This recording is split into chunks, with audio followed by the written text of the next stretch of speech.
قلم دل میں ڈبویا جا رہا ہے، نیا منشور لکھا جا رہا ہے۔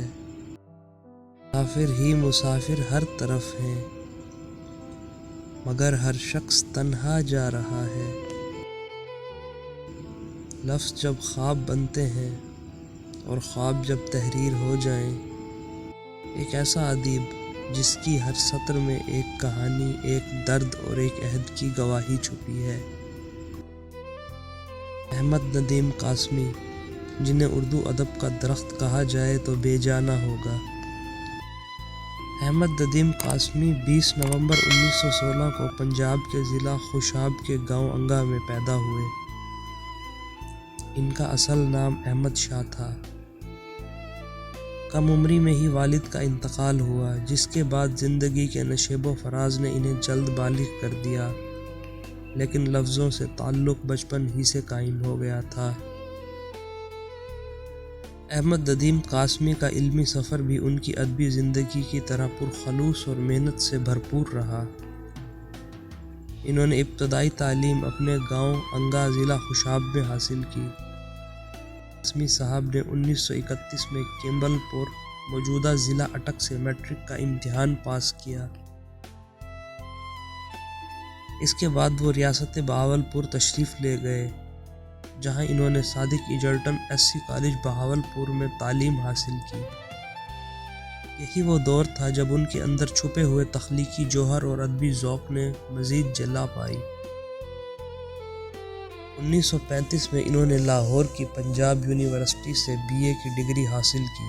لاہور کے ادبی ماحول نے انہیں نئی فکری زاویے دیے اور انہوں نے اپنے قلم کو زندگی کے کرب، معاشرتی ناانصافیوں اور انسانی احساسات کے اظہار کا ذریعہ بنایا۔ ادبی آغاز اور لاہور آمد۔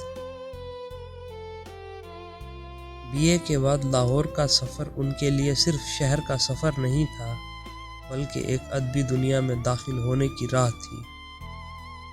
اختر شیرانی، صوفی غلام مصطفیٰ تبسم، منٹو، کرشن چندر جیسے ادیبوں کی صحبت نے ان کی فکر کو جیلا بخشی۔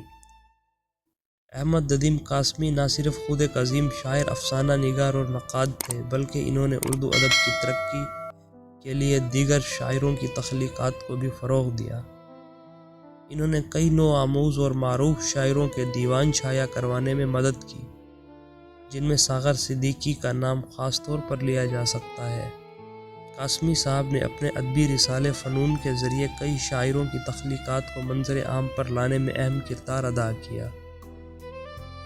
اگرچہ تمام شاعروں کے دیوانوں کی تفصیلات دستیاب نہیں ہیں، تاہم ان کی ادبی خدمات کا دائرہ وسیع تھا۔ انہوں نے اردو ادب کی ترویج میں نمایاں کردار ادا کیا۔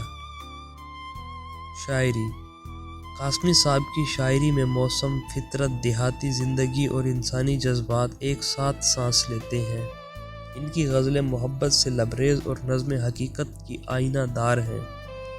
کبھی کبھی یوں ہی ہم اپنے آپ سے اجنبی جیسے ملنے لگتے ہیں، جب تیرا حکم ملا ترک محبت کر دی، دل مگر اس پہ وہ دھڑکا کہ قیامت کر دی، تجھ سے کس طرح میں اظہار تمنا کرتا، لفظ سوچا تو معنی نے بغاوت کر دی۔